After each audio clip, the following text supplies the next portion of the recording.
Good morning to everyone. My name is Judith Barroso, and I am the weed scientist here at CBARC. But today is not about me. I would like to introduce you Dr. Michael Walsh, that is from Australia, and he's the scientist who is going to present this seminar on harvest with seed control practices. And reading a short bio so you know a little bit more who Michael is. He completed his bachelor degree at the University of Western Australia. His master is from La Trobe University in Melbourne, also Australia, but his PhD is from the University of Wyoming here in the US. Michael joined the Australian Herbicide Resistance Initiative in 1999, where he focused on the development and introduction of harvest with seed control systems.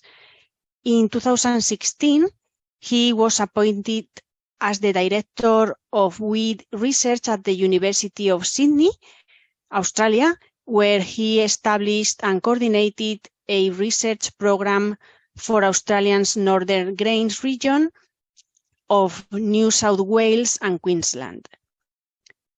Michael has spent 30 years working on the development of alternative weed control techniques and believes that recent technological advances are creating exciting opportunities for the future use of new control systems.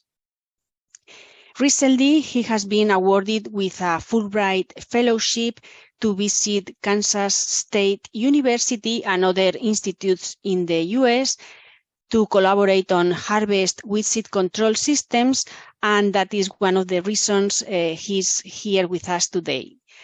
I just want to say again, thank you, Dr. Walsh, for being with us today, and looking forward to listen to your presentation. Thanks. Good presentation, and thank you all for turning up. It's great.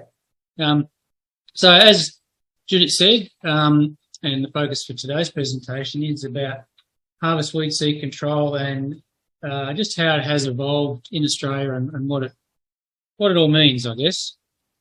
A bit of a brief introduction of the history of agriculture in Australia.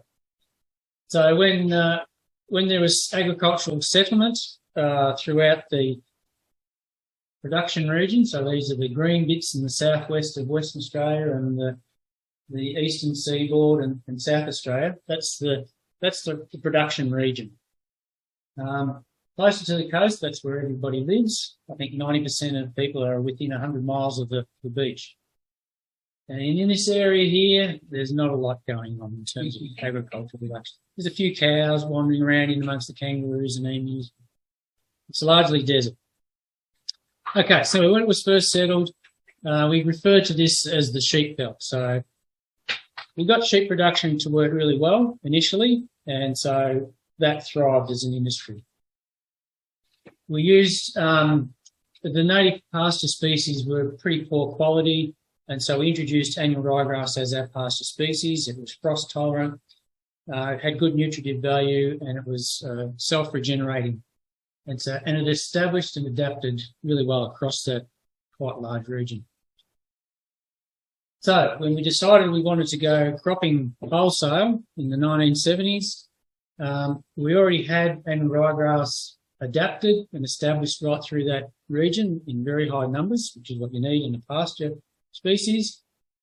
And we learned that it's a genetically diverse species, it's obligate cross-pollinated, it has a short seed bank life, so it turns over its genetics quite quickly. And it was there in huge populations, and as I said, adapted over decades, so very well established. Now, so the cropping system that has been implemented and developed to what it is now, annually we crop about 25 to 30 million hectares. It's predominantly wheat. Roughly 60 to 70% of the crop grown is wheat. It's very much a conservation cropping system, so no till. We've learnt that the less tillage, the better. Soil moisture conservation is king in Australia. We do whatever we can now to conserve as much moisture as possible, and also to conserve as many nutrients as possible. So that means retaining residues as often as you can. At the moment, it's probably increasing in size annually, but the average crop production program for an Australian grower is about 3,000 hectares. So they're quite a large-scale system, typically. Low natural fertility levels. It's a highly weathered continent. It hasn't had much soil formation over the last tens of thousands of years, so it's been quietly eroding away since.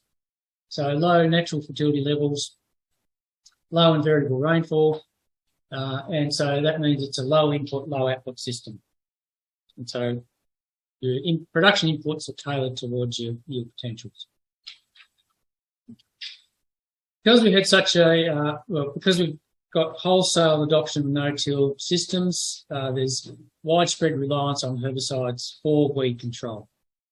And that subsequently has led to the evolution of herbicide resistance on a very large scale right across the production region. And it is in annual ryegrass because that was the weed that was there before we really got serious about cropping. So the numbers there in the squares, they represent the frequency of herbicide resistance in the occurring annual ryegrass population. So in Western Australia, if you go out into any field, find an annual ryegrass population, there's a 97% chance that it's herbicide resistant.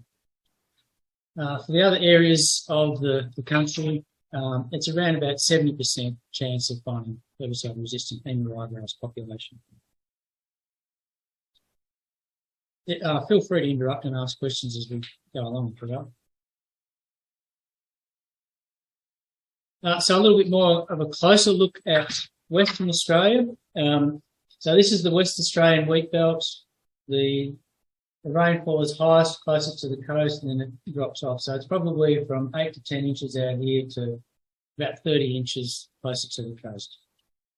The dots represent locations of randomly collected annual ryegrass populations. So every few years, so 3 to 5 years, the RE team would go out and just randomly walk into fields, collect an annual ryegrass population, and then screen it for herbicide resistance. So seed collection, survey at harvest, and then subsequent screening. So I had a question. So like sprayed Roundup on it, wouldn't kill it?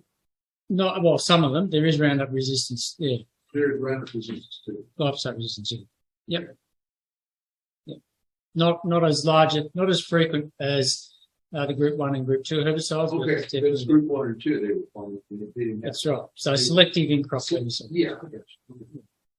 Yeah. So there's about 600 populations that are collected when we do these surveys.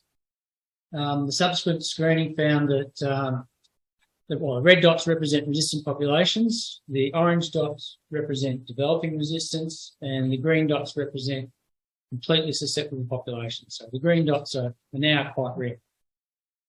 So as I said, 97% are resistant to at least one herbicide, but typically 95% are multiple resistant. They have two mechanisms of resistance, which means they're resistant across Group 1, Group 2, and others.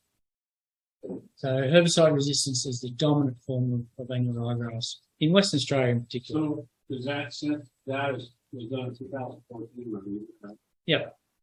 So you're 8 years behind with your database.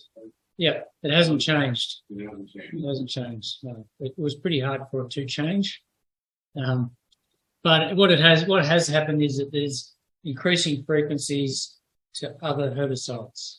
Now, the residual herbicides, since before this time, actually, we've stopped using in-crop selective herbicides, so Group 1, Group 2. We're now relying on residuals, and so the frequency of resistance to the residual herbicides is now starting to increase, but at a lot slower rate.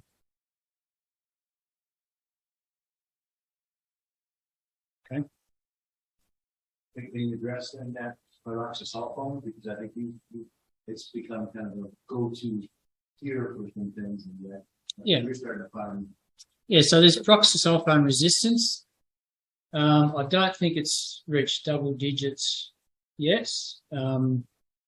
not that we found in a survey. The trifluralin resistance is definitely around about 15 or 20%.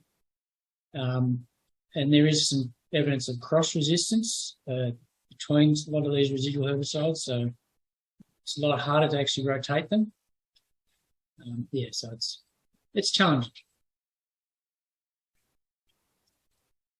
Okay, so the idea of sort of showing the bad news is to indicate the desperate situation for the Australian growers, and particularly Western Australian growers.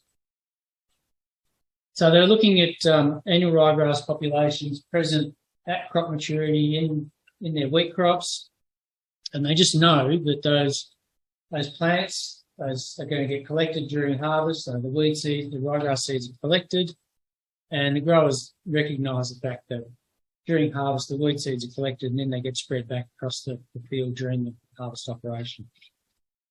And so we've done the calculations, and it works out that if you just collect one ryegrass plant per metre squared, that's enough to establish a really good ryegrass pasture the following year. Okay, so we wanted to look at the retention of the seed on these weed species. So the dominant weed species in Western Australia are wild oats, wild radish, annual ryegrass, and brome grass. Oh, pointer in my hand, I keep forgetting to use the pointer. And so we were looking at, I guess, establishing harvest weed seed control potential. So if we looked at seed retention at crop maturity, we looked at it above a 15 centimetre harvest height. So the idea is you look at what proportion of the total seed production is above that harvest height right at crop maturity, which is your first opportunity to harvest. So that gives you the idea of what the maximum potential for harvest weed seed control will be.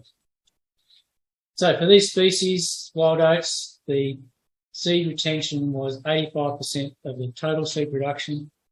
For wild radish, it was really good, 99%.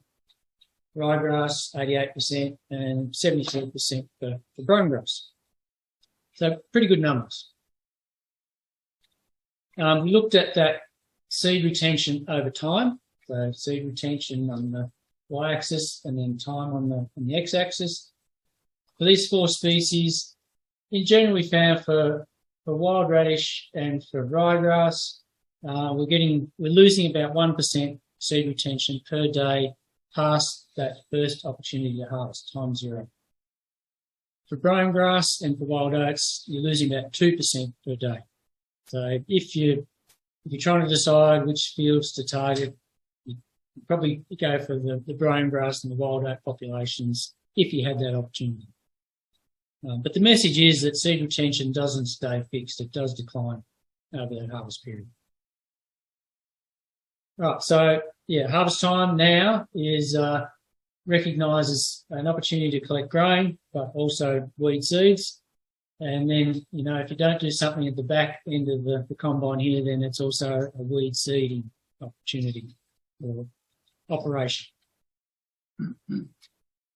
So just a little bit of mechanical information about what a combine does. So collection of crop material and weed material. So it's all processed together through the rotor here. The smaller stuff comes out through the concaves and the grates there, is moved across to the top sieve. So this is the fines, the blooms, the small fractions off the grain heads, as well as the weed seeds. So they come through out in the chaff fraction.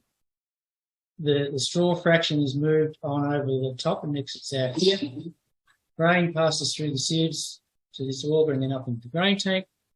And then, so in terms of harvest weed seed control, if the combine is set up properly and everything is working the way it should, all the weed seeds are exiting in the chaff fraction.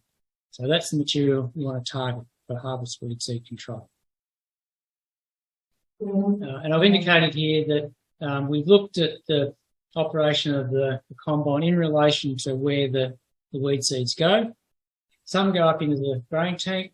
There's maybe 1 or 2% can come out in the straw. 95% will come out in the chaff fraction. Okay, so with that knowledge and understanding, growers started looking at these systems for targeting that chaff fraction and the weed seeds during the harvest operation. So we've now got 6 of them, and they're all used to some extent. So I'll go through them in chronological order of how they were first introduced into Australia. So in the probably late 80s, early 90s, West Australian growers imported what were known as chaff wagons in Canada, and they rebranded them as chaff carts in Australia. And the idea is that just collecting the chaff material, and then during the harvest operation, you place the piles of chaff material either in rows across the field, or you might take it to the end of the field, but you're collecting and concentrating that weed seed containing material.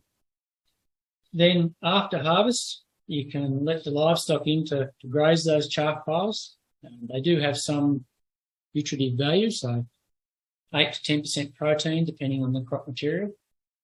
There is an opportunity to bale that material and remove it. Frequently, that material, because there was just so much of it, the growers used to burn it the following autumn. So when it was safe to burn that residue, they would come back in and set fire to it, put a fire break around these lines of chaff piles and then burn them.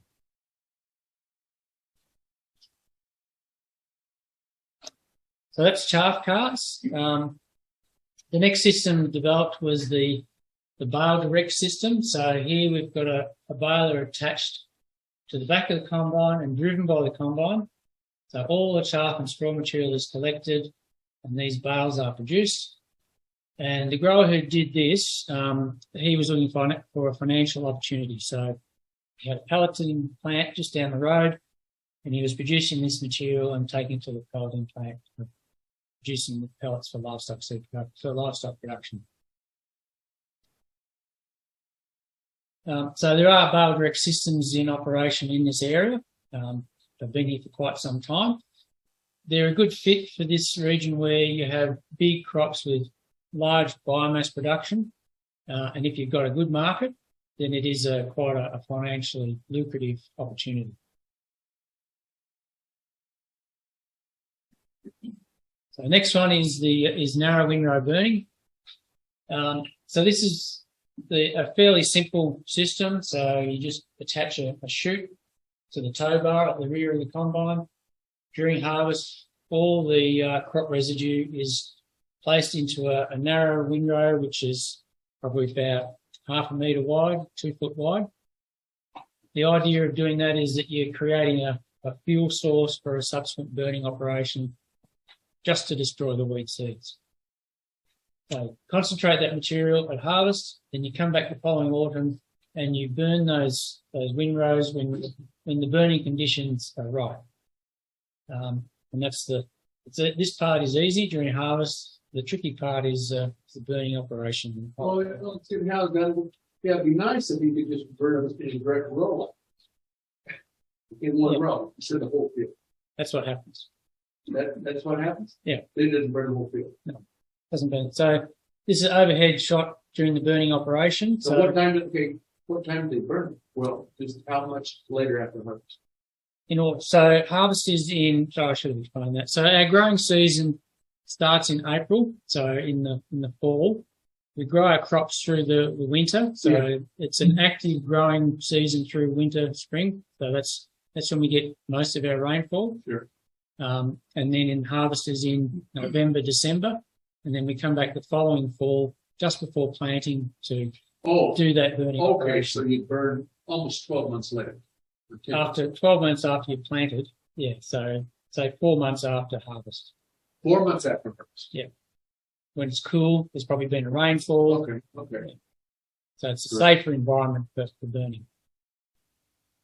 And so the way that the farmers do the burning operation is they travel backwards and forwards across the field, and they'll start the fire there, and start the fire there, and the fire will just run along the windrows and just burn the windrows.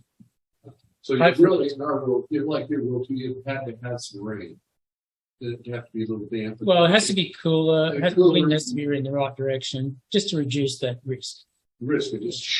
Yeah, exactly. Okay, that's. So, I mean, this operation was routine, easy in canola, legume crop residues. Cereal crop residues were the tough one. And after a few years, growers would not burn the cereal crop residues. They would just not use harvest weed seed control that year. They would just focus it on the canola legume crop. So really the combine would spread out the straw and just the chaff would go in the row. No, in this system, it was both. So you needed the word burning straw too. burning straw because you need that fuel source to get the fire, get the heat. Thank you. That's you burning the straw too. Yeah. And so when you, Straw and chaff. that's right. Yeah. I've got that right, haven't I, Carol? Carol's got experience in windrow burning. You let me help him. Yeah. And it is fun research at times, windrow burning. It's a little bit scary, but it is fun research to light up windrows. So we did some research where we put temperature probes underneath the windrows. So you put temperature probes underneath, or you put them in the soil, on the soil surface, and then at different heights in that windrow. And you look at the temperature profile as the fire has gone through and then afterwards. And we would find that on the soil surface, you would have a temperature of 400 to 500 degrees Celsius for 20 to 30 minutes. So it gets hot and it stays hot for quite a long time. After the fire's gone through, they just smoulder away for some time. Again, depending on the wind. So wind was important and the right direction. Is this an annual cropping system that they're working in? It's an annual cropping system. The typical rotation is cereal crops, wheat, barley. So you probably go wheat, barley, then a legume and canola,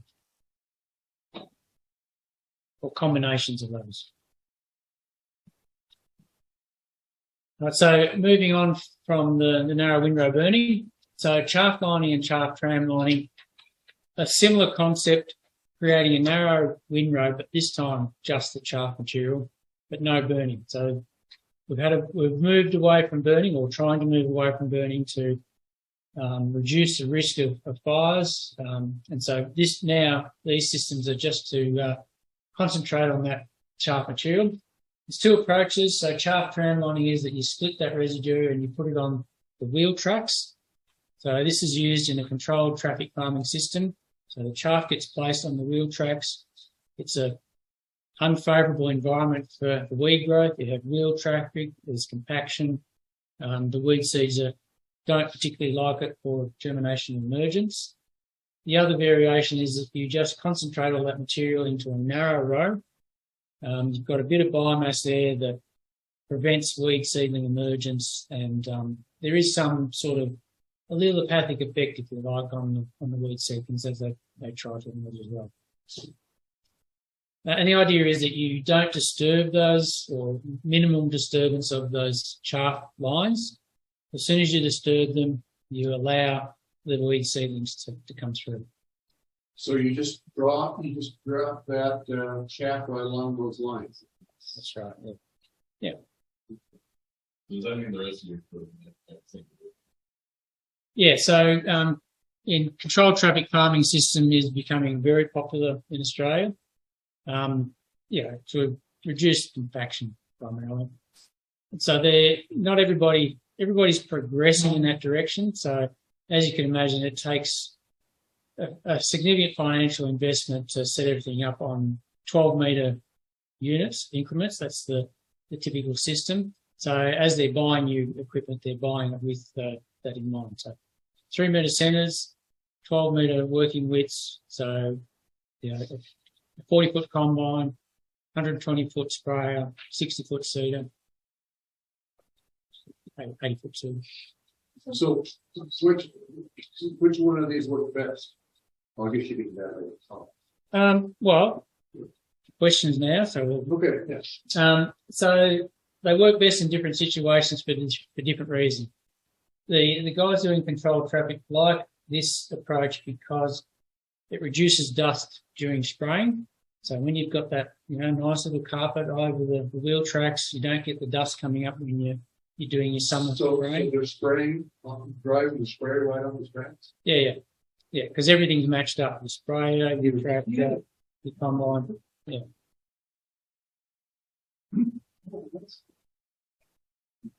Yeah, I got a note on that. Yeah. Well, GPS, I can do that stuff. Yeah.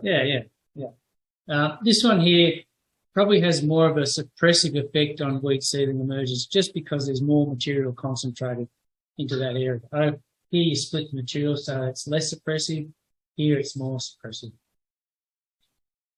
So Michael, when you found that though, what happens when you seed into that? Is that Yeah, and it's another example of compromise.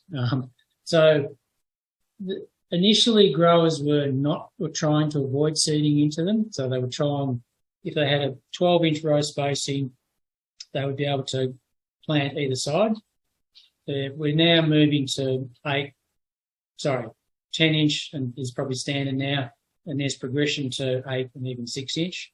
So we're getting narrower and narrower, so it's hard to avoid seeding into them. But the learning was that it was better to have crop in them, or at least really close to those lines, because if you didn't have the competition and the weeds would do well. So there is weed emergence, and without competition, those weeds grew really well, produced a lot of seed, and continued the problem. So more and more. When we farm right into that, we have weed seeds, but they just being strips like that, right? That's right. Instead of cross on it. Yeah, right? that's right. So you're taking all the weed seeds in the width of the swath of the combine, and you're bringing them in and you're concentrating them in that strip. But you still have weeds. You still have weeds, but instead of 100% of the field, it's in 5%. Okay. And I feel those growing in areas of very heavy compactions on the mountain. Now what? They're growing in areas of very heavy compactions on the mountain. You're driving over the mountain. Well, I can this see one. on that one there, but the one in the middle, on the right-hand side, Yeah. there wouldn't be compaction on it. No, but there's competition. Crop competition. Hopefully good crop competition. And wheat time. Yeah. That's right. So most growers have partially matched systems. So in this system, they have the opportunity, actually I think I've got something here then. So they have the opportunity of, so this is volunteer following autumn. If it was weeds, the growers wouldn't be too concerned about that. They'd plant the crop in there and they'd say, well, I might spray, I might not, on that line. If they decided not to spray, they were quite happy with that because they said, well, I'm just going to collect the weed seeds from that spot and I'm going to put it back down on that strip again during harvest operation. Because they've got good guidance, yes. Question, what is the average annual rainfall and yield in this general area? In the general area, the average annual rainfall is probably 20-inch. The average yield for Australia in wheat is 2 tonnes per hectare, which is about 62 or 3 bushels, I think. But it's like anywhere. It varies. So from 0 to maybe 200 if you get really lucky. So this guy with the green there, he has a decision what to make, whether he wants to spray that out or not. Yeah, right? yeah, that's right. So in this instance, he would put a knockdown treatment on prior to planting. Yeah. If he saw that in the crop as well, he would then say, well, maybe I'll set up a nozzle or 2 nozzles on my boom that are over these lines, and I'll put something out on that at a high rate or whatever, something specifically. Okay. Or he might decide I'll just let that go, and at harvest time, everything that's collected will go straight back on those same lines. So that's the decision making process, and it all depends on just how much comes up. That drives it. If that's all ryegrass, for example, then they would really do something serious to that. And so there is grazing opportunity. The sheep learn to graze along the lines.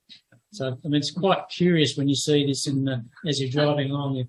Why are all those sheep lined up in the paddock? Yeah, and it's because they're grazing that chaff material.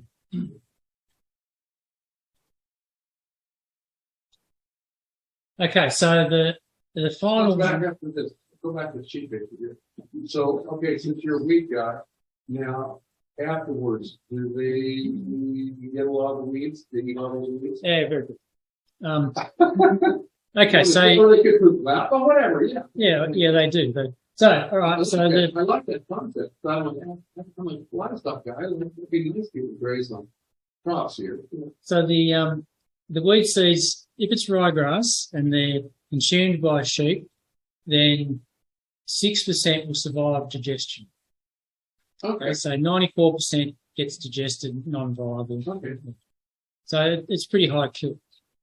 Not complete, but it's high, yes. I have to ask you a question on this. I see all that green stuff out there.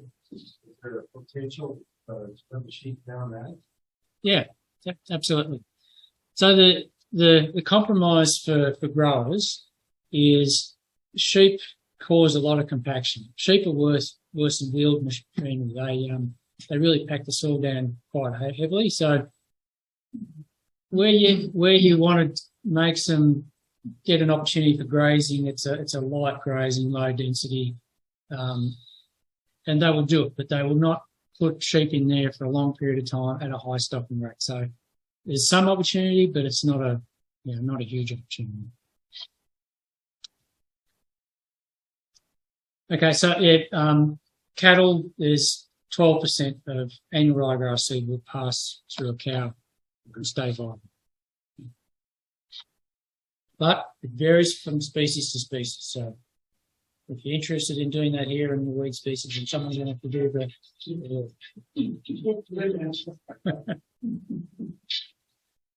grabbing all the attention today.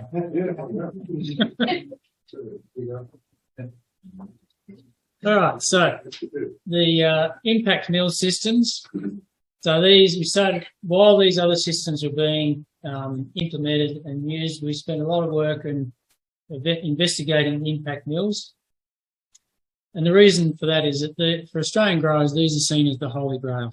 So if you do something at harvest and you've got an implement on the back of the combine that's processing that chaff material to destroy the weed seeds, then that's the best situation. You don't have to come back after harvest and manage what you've got left in the field. It's all taken care of. And it's the system that is most suited to conservation cropping programs because all the residue is retained, spread across your field. You're not concentrating it, you're not burning it, you're not removing it. So it's going to maintain your maximum potential for soil moisture conservation and nutrient conservation. But you take it 100% that goes to the combine to that crap. Just the chaff. Just chaff. Not the straw. Yeah. So again, attention to detail with combine setup, because straw processing is not an option. Just requires too much energy. Okay, so the different systems. So the integrated Harrington seed destructor now is a vertical mill system. So the mills are mounted that way. They are mounted on either side here. So there's the chopper here there that's still dealing with the straw. There's a cross auger here that collects that chaff material and shoots it sideways into the mills that are here. So this is what the outlet of the mill looks like. So the mills are 2 plates. So the bottom plate has 2 rows of bars, and that's a rotating plate, and the top plate is fixed, and it has 3 rows of bars. And they're called impact mills because that's the action. They're not cutting or grinding. There's quite large clearances between the bars. It's all about just smashing that chaff material around as it passes through the mill and exits out the chutes there. And so that high-speed impact causes the wheat seeds to crack, break, explode, but up to 99% seed kill in effective operating conditions. So that's the vertical mill system. So this is the seed terminator. So the mills now are flat, so horizontal mounted.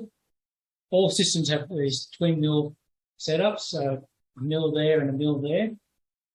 So this is driven by the combine by a belt system. There's a gearbox at the back there, and then belts underneath to spin the mills around. 3,000 RPM, so quite high speeds. And you can get a bit of an idea of what the internal mechanism looks like. So there's these paddles, cleaning paddles here. So this is the inlet chute, inlet area for the chaff. And then the chaff material is forced through that cage there, and then there's a row of bars, and then another cage, and then another row of bars, and then the final cage.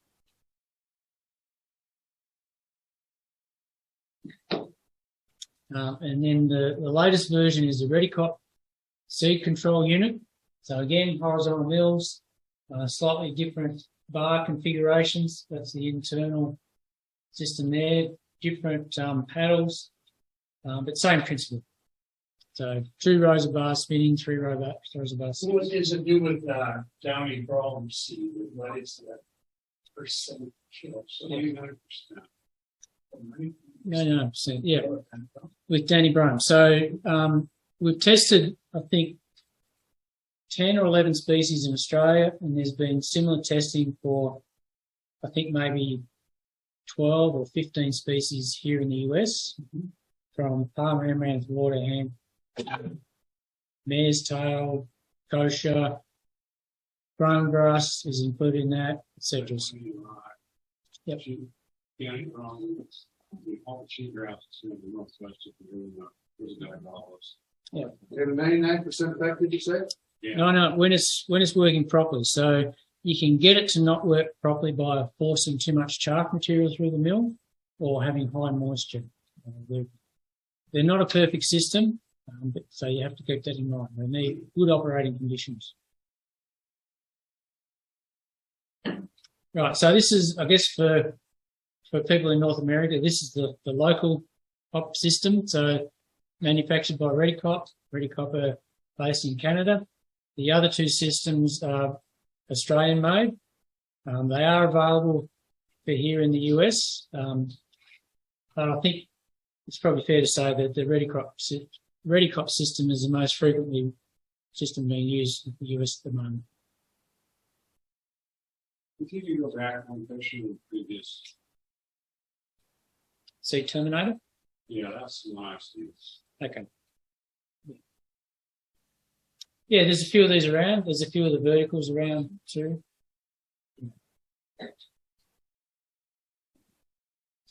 Do they all use about the same horsepower?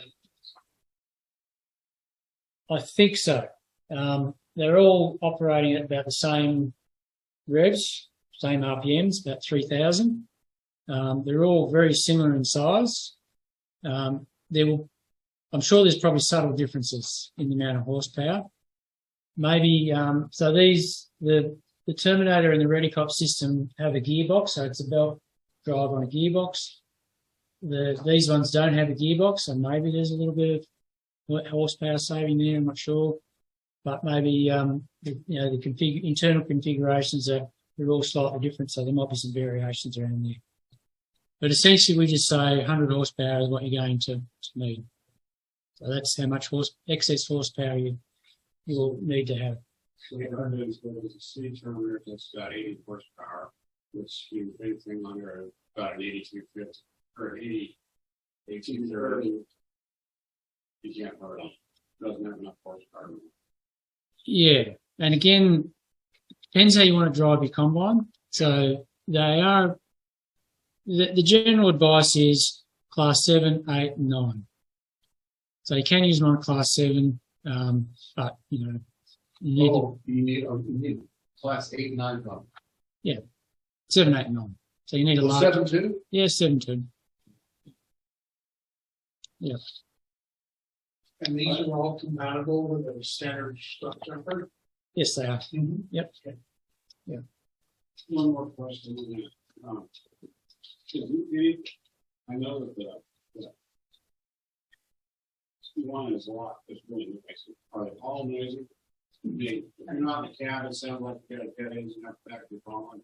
Yep, they all sound like jet engines. Yeah, they attract attention. They do. Sound like an A10 flying over. Yeah, they do settle down a little bit when you start running material through. It was I mean, it was quite an experience testing these on a university campus, and people just started appearing and what's going on? Yeah. But yeah, they really high pitch whine because they are like a turbine. They're just There was actually 6 of the not the right crop, but the other one is still here in the northwest. the Terminators. Yeah, okay. It's 3 around Pullman, just within a few miles of Pullman. Yeah. There's one over here in the north side. So Okay. Yeah, so they're quietly making their way into the production systems. I will say that I think, yeah, so engineering wise, they're not there yet. There's still work to be done. There's still issues with all of them. So I indicated high moisture chaff material, that they don't deal well with that. So if you've got green plant material at harvest time and they can handle a little bit of it, but if you've got a lot of it, it's an issue. They'll plug up very quickly. So you're talking corn, soybeans, that kind of stuff. Take care Well, there's that, yeah. So if you've got a lot of palm amaranth or water hemping soybean crops, they found that issue really quickly. So the palm amaranth is green, and the water hemp can be green at harvest time commonly. And so that's, if you've got high densities, it'll plug up those mills really quickly. In Australia, we've had issues with green canola. So you might, harvesting along, and all of a sudden you go down into a low-lying area and there's still green growth on the stems, and it'll cause issues.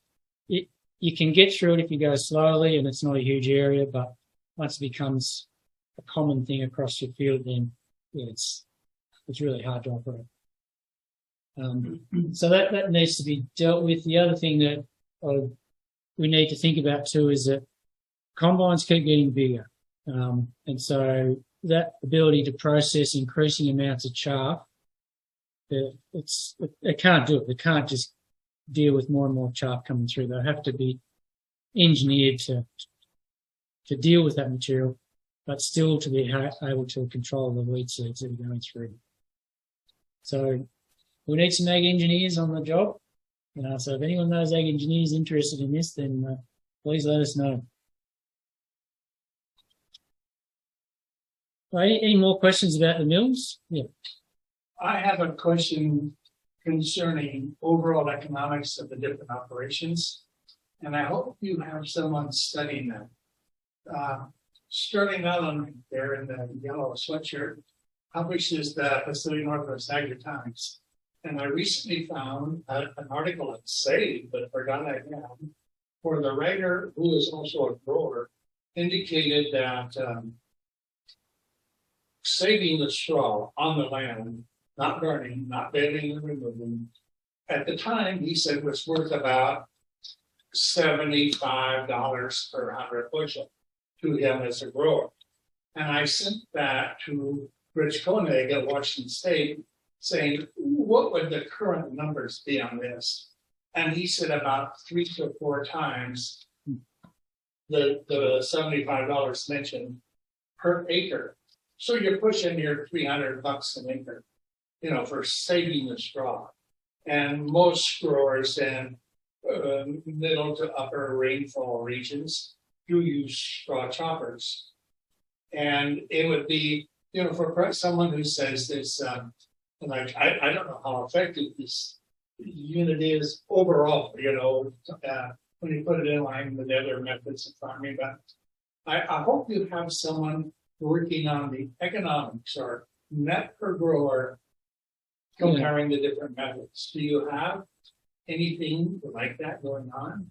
Well, ag economists in Australia are starting to become very rare. There has been some work looking at, so there was a paper looked at the economics of I think it was impact mills and maybe chaff carts several years ago.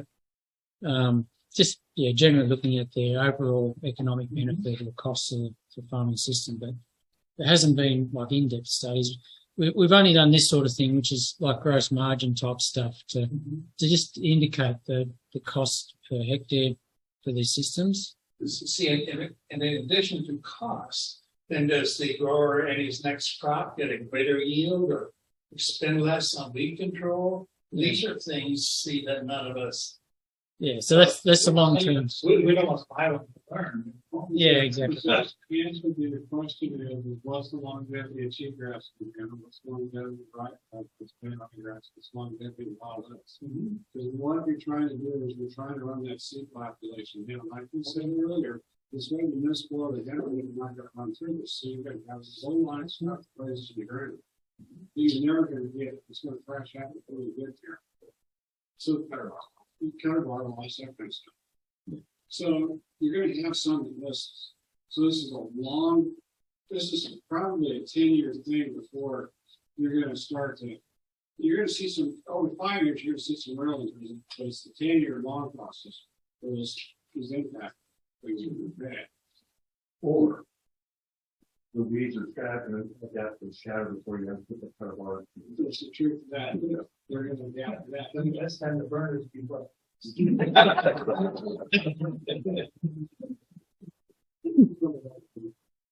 That does happen. If like the blue and Washington, Idaho are good doing. Drew and Judah have data. I'm not going to speak for them. They have data on this. We found the open species.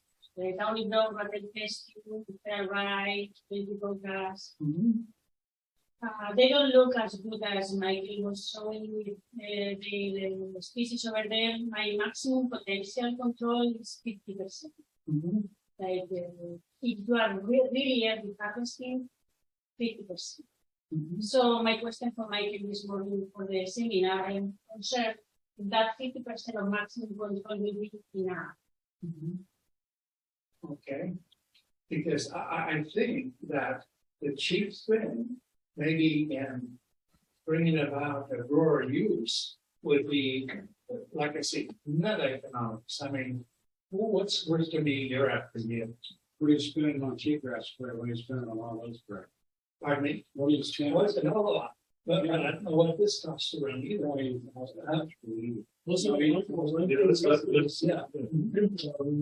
I've got some numbers here for you. Okay, so I'll skip the slide. I'll get back to it. But so this is the gross margin calculations for what each of these systems costs based on a 3,000 hectare cropping program. Calculations include purchase price, running cost, depreciation, and nutrient replacement costs. Much of the cost is nutrient replacement costs for things like bale direct and windrow burning, and there's some nutrient loss or concentration with these systems here too. So nutrient cost is huge. So the mill systems are comparatively cheap, and the chaff line, chaff deck or chaff tram line systems are also similarly cheap. So $16 to $20 per hectare. So that's $7 an acre, something like that. Yeah. It's not huge.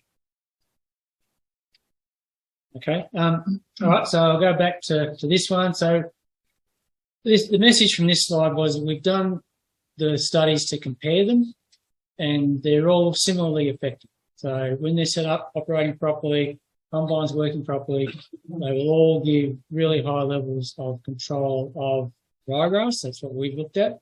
And they should do the same for cheatgrass, for whatever else. The variation that we get is all about seed bank. So if you've got, so on average, we get a 60% reduction in ryegrass emergence in the following autumn. And that's that. We don't get 100% reduction. It's because you've got a seed bank there. When you've got a big seed bank, you see about a 30% reduction in emergence. When you've got a low seed bank, you'll see a 90% reduction in emergence. So it is all about the seed bank. And is that dependent on that? Obviously, it's not a problem with service. Exactly. Yeah. So what are you finding in your areas, your average life expectancy of the ryegrass seed with the soil? So No, that's a fair question to ask. So we used to say 3 to 4 years, and that was when there was a lot more tillage in the operation. Now it's more like 2 to 3 years because the soil seed bank is shallow. And there's a lot higher turnover of the seed bank when you go a shallow seed bank. It's always 2 to 3 years. Yeah. For annual ryegrass in That's Australia. in Australia. Yeah. So that's the context. So how much of that vegetation would you get to your, some, is it some, because you got a lot, kind of like here, you got a lot of weather. Yeah. Isn't that vegetation part of to? I think it would be. Yeah. The heat has it might be a twin-edged sword because the heat slows down microbial degradation, which happens with moisture and under cool conditions, potentially. But yeah,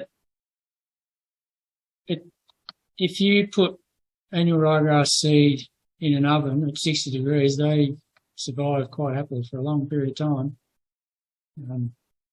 There's some species that need that heat to germinate. But if you have another soil, it's on the surface, and the surface is 140 degrees. I don't want that to be Celsius. That's 40 degrees. Yeah, sorry, I was talking Celsius, 60 degrees Celsius. Yeah. So at 60 degrees Celsius, does that heat have any effect? I guess what you're saying on that. Yeah, and I guess I was sort of saying that it might have some, but it wouldn't. It's not kill. It's not complete kill.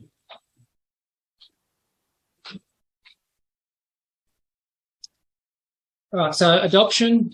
In 2014, we did a grower survey looking at what they were using for harvest weed seed control, or if they were using it. So we found 40% of growers were using harvest weed seed control, so that's nationally. Most of them were using narrow windrow burning at that time. There was some chaff tramlining, some chaff cart use. So chaff cart use has had this continual cycle of adoption and disadoption. Ever since they were brought into the country, growers used them. They saw that they did a really good job on their weeds, but they hated using them. Just dragging that cart behind the combine always caused problems. So it's never really got much higher than that. The Valdirect system had quite a reasonable level of use initially. At that stage, the integrated mill systems weren't available, so there might have been 1 or 2 experimental systems out there, but nothing at that stage. But the interesting number was that the growers, 600 growers were surveyed, and they estimated that 80% of them, 80% of those growers said that they would be using something by 2020. So in 2019, we had another survey. It was 260 growers this time, so a bit smaller survey group, but about 75% were doing something. Not quite 80%, but in that 5-year period, there was 75% of the growers in Australia are using this. Yeah. So over that 5-year period, there was a massive uptake in systems. So a bit of an increase in narrow windrow burning, a big increase in chaff tramlining and chaff lining, and impact mills were making their mark. There was a significant adoption over that 5-year period. So as we say now for us, and it's an accepted practice. So growers are sort of comfortable, I guess, if you like, or they just understand their pros and cons, and they're making the various systems work. Since this time, there's probably been a lot of disadoption of narrow windrow burning. We had a couple of years of really bad bushfires, so everybody's a bit nervous about burning now. And this number here would have jumped quite dramatically in response to that. This has probably increased maybe to 10%. It hasn't really climbed dramatically since 2019, but it is climbing slowly. Is that partially due to the initial cost of the equipment, or is it economic? So, yeah. The space of more wide area don't probably very well. Yeah, so since 2019, the growers have had bumper crops, really big crops.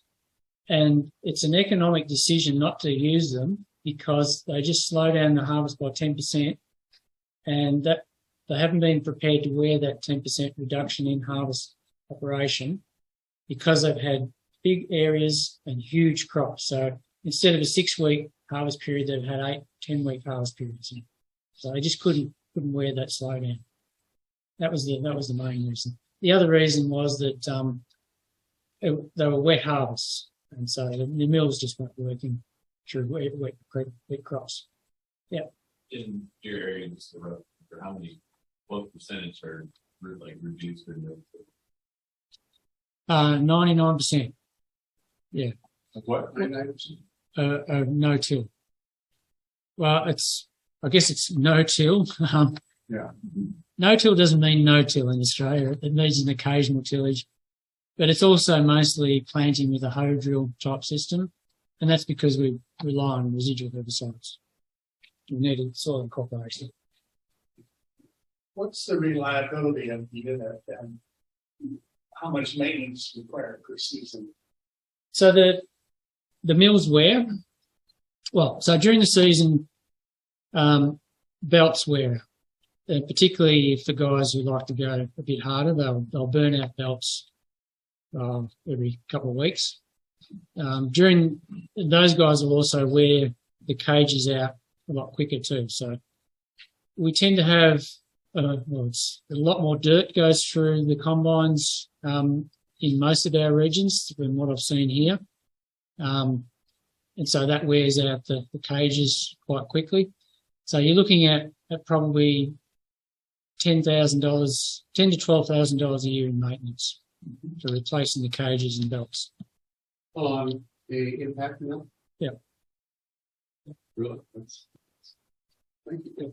So, on the when you were talking about prices, it sounded like the shaft lining is the same price as the impact mill for sure. Yeah, and it just seems that it would be a cheaper option. Why are they? So so that's an indication of the impact of fertilizer costs. So because you're concentrating material, there's nutritive value in that material, so nitrogen, phosphorus, potassium. So you're removing that from 90% of the field, or 95% of the field to 5%. So that has to be replaced. But the cost of the actual material, the cost of the adaptation of the combine is less than the maintenance.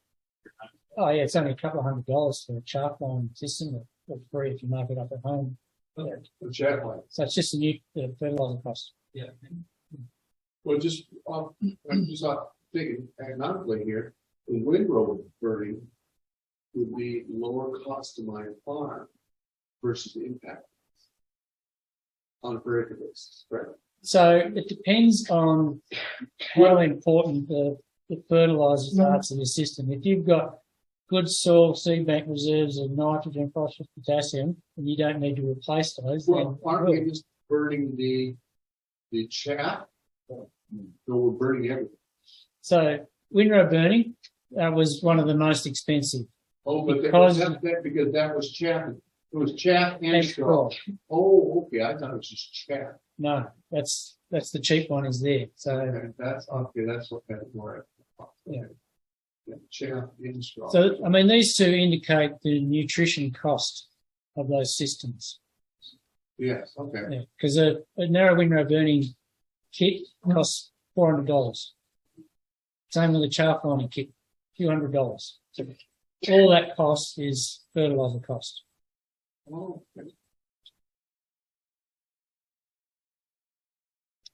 All right. Okay. So here's where we get to the nitty gritty of all this. And so as the gentleman up the back was talking before, it's a long-term system that you're looking at. So I'll just explain this study. So this is annual ryegrass populations that were measured in crop at anthesis, at crop anthesis, annually over a 17-year period. And these measurements were conducted in 25 fields, and these were what we called focus paddocks. It was a focus paddock study. And the way the study was set up was that the person running the study went around to 25 growers and he said to them, okay, find a field where you've got a ryegrass problem, and let's see if you can focus on getting that problem under control with your weed control program that you've got. And so, in general, those 25 growers got their weed populations down under control. So the guys with the represented by the red line, so that's 13 fields, they use the herbicides that they have remaining. So residual herbicides, they use those they concentrated on getting it right. They got good efficacy or reasonably good efficacy. They got the population density down from well over 50 plants per metre squared to by about 7 or 8 years later, where on average they're getting 5 to 10 plants per metre squared in their crops. That used to be an acceptable level, acceptable density of ryegrass. The green line represents guys who use similar herbicide regimes, but they also used a harvest weed seed control operation at harvest. And so their numbers are consistently lower, and from 2008 onwards, it's less than 1 plant per metre square in the crop annually. And so that just represents the effect of long-term use of harvest weed seed control in your cropping program. An important message behind this is that the guys representing green, on average, use a harvest weed seed control treatment, whether it was windrow burning or chaff carts at the time. On average, they were using it once every 3 years. So it wasn't every crop every year, it was on average once every 3 years.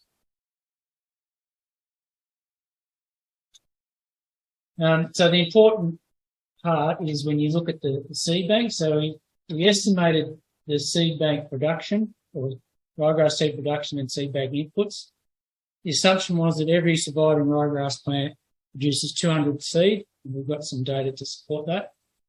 So when you do the calculations for those plant densities, for the guys who had herbicides alone, there's 1 to 2,000 seed per metre squared going into the seed bank. Where there's harvest weed seed control, it's 1 to 200 seed going into the seed bank. So an order of magnitude less seed in the system. So a much easier production system to keep the weed numbers down in. Right, so yeah, just summary. It's a long-term approach for harvest weed seed control. It does substantially lower weed densities. The time required to get those densities low depends on where your starting point is. If you've got a big problem, then it'll take you 7 or 8 years. And yeah, as I mentioned, it was once every 3 years. And the important thing is that it's not harvest weed seed control alone. It has to be at the end of a season where you've used herbicides or whatever during the season to help keep your weed numbers down. So are your guys doing anything to try to make that ryegrass grow outside of, say, after harvest or anything short of precision? Are they trying to do anything prior to that to make the ryegrass grow? If they off-season, they get crop going? So ryegrass has dormancy, and so it won't. So you can get rain fall over summer, and you can get good conditions for germination, but it won't germinate because of seed dormancy. So it'll only, I shouldn't say always, but there's variations around the thing, but 70 to 80% of the ryegrass seed won't start germinating until fall, when at the start of the next growing season. So it's difficult to have any effect on ryegrass out of season at the moment. But they're always looking for ways to try and attack the seed bank if they can. Yeah. A couple of questions. One, do you have an idea of the estimated additional fuel cost per acre when running one of these? Yeah, so it is in the calculation for those dollar values. And at the moment, it's probably higher than what that estimation was. It might have been like $2 or $3. No, it'd be more than that. I'd only be guessing, sorry, but it's. You have cheaper fuel than we do? Okay. It's twice the cost. Oh dear. Yeah. How about the reduction in herbicide costs in the following crop? Yeah, that's the thing. We haven't got because it's a long-term thing. Mm-hmm. We don't have a good handle on that. And talking to growers, they say they can reduce herbicide use, and they do reduce herbicide use, but they're nervous about reducing herbicide use because they don't want to let the foot off the off the neck So of the. these guys use this HWSC long term, they're still putting type 1 or 2 herbicides on? No, No, that they're not. because of No, resistance. yeah, No. because of resistance, yeah. So, would your presentation be available online anywhere? Yes. It's being recorded right now. Pardon me? It's Oh, it's being recorded, okay, all right. And will you be able to? Yeah, Yeah. a few days it will be in our website. I can send you an email when it's ready. One more, did you show us the cost per unit? So, okay, so you're looking at impact mills. The cost per unit is $70,000 to $80,000 US. On those 3 or 4. Yeah. 7. Yeah. The IHSD tends to be a little bit cheaper because doesn't have the gearbox system. So, yeah. So, and I mean, look, contact Judith if you have more questions, and between us we can help answer them. Yeah. Well, again, I'm thinking of let's keep it simple here. I'm a simple guy, but I buy an $80,000 deal with, but once a year I'm going to have to let's say overhaul it, and I might spend $9,000 or $10,000. Yeah. Maybe that's one that I've been around for that.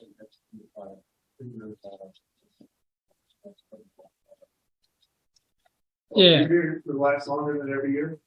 Yeah. Yeah. That $10,000 a year is going to spend. Some of the reports that I've heard from the police on those is, it's about every third year that there happens. Okay. That would spread out the variable cost. So what causes the wear in is when you have short croppings and you're picking up soil, possibly going into ditch and stuff. And that's what because of the wear is about. If you've got tall crop like we've had this year, they'll last a lot longer. Okay, I'm sticking out loud with you guys. It's 10,000 that goes 3 years. Well, then if I have 3,000 acres in my combine, it's costing me $1 a year. Great. That's not bad. No, it's not bad. Mr. Cody, that green line is also the frame line. No. That's just the hammer mill. Is that green line? No, it's anything. So It is frame line. whatever the grower is using for HWSC seed control. So So, it's not necessarily the control. no, that's No. right. Yeah. All those nutrition costs. Yeah. Well, thanks, Michael, for the wonderful presentation, and really for all the miles you traveled all the weeks on. I just want to ask about blue LED light technology. That is the research going on in Australia on that, but there's some chatter. Yeah. So. Yeah. There's a lot of interest. So, growers in Australia have been asking me about it, and I don't know anything about it. I've talked to the PhD student who was working on it. And they said, yeah, there's something happening there. So I think what the research that they have done is looking at combinations of heat and blue light intensity. They seem to think the indications are that it's the heat more than the light. So 500-600 degrees Celsius. No, you'd be honest. Well, it might have been Fahrenheit. Yeah. But, so when I go to Texas next week, we're going to be doing some more testing. So that'll be really exciting. Oh, yeah. I sent an email back home last night saying the US is leading research and development of harvest weed seed control.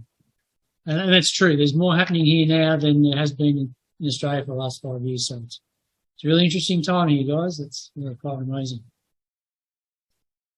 I think I'm nearly done, Drew. Sorry. Okay. Final message. We've got some evidence now. It's not conclusive, but there is evidence saying that weed populations or ryegrass populations in general in Australia are declining. So typically now it's less than 1 plant per metre squared, and that's far more sustainable than 5 or 10 plants per metre squared. So herbicide resistance evolution is probably still going to be occurring, but it's going to be at least at a much reduced rate now that we've got less genetic diversity in the environment. So message there is low weed densities, best insurance you can get against resistance. Does the ryegrass in Australia grow much in coastal areas, or is it primarily? It prefers disturbed systems, but that doesn't stop it from trying to grow in other areas. Yeah. So every college we have a staff. Sorry, I missed the last part of it. For the elements make up what the sap out. But the other day we studies on that to see what the structure is like in ryegrass itself. For the sap to see what happens. For using sap for some beneficial use or something? Is that what you're asking? There's a new theory out there. So these.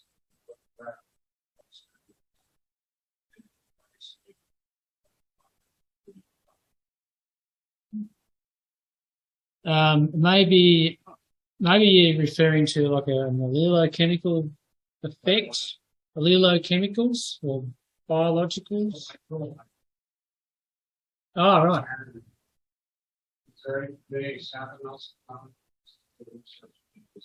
Yeah, no, nothing. I mean, the poison is in the dose, so if you put enough of something on, you'll kill it. But nothing. There's no research that I'm aware of that has looked to see what the micronutrient content is of ryegrass for that purpose. Yeah, interesting. So I have a question on the reduction in seed populations over time. When you got it down to 1 plant per square meter. Do you expect that if you continue with the systems that you will continue to see improvement? In other words, less and less seed going forward? Yeah, to a point. Yeah, I think so. I mean, the opposite will happen. It'll get to a level where it'll probably just fluctuate. So the growers will ease off a bit on their weed control programs. It'll pick up a little bit, and then they'll impose the controls again, and it'll drop down. So, eradication, I suppose, is possible. But I don't know that anyone's really going to go to that extent or of an expense to get rid of it completely. So, yeah. So you are expecting the plateau, but you don't think you're there yet? We're not there yet, no. So the next phase is like a micromanagement approach. So site-specific weed control is what everybody's really looking for now. So in Australia, we've got a bit of history on site-specific weed control in fallow systems with the weed it and the weed seeker system. So growers are anxiously looking for those opportunities in crop. There's some preliminary commercial use of those systems for spot spraying in wheat. And so, yeah, everybody's really excited about that opportunity to just be able to reduce the amount of inputs for herbicide costs or whatever to just spray the weeds and not the field.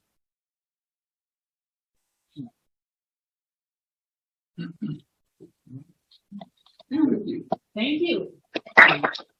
Yeah.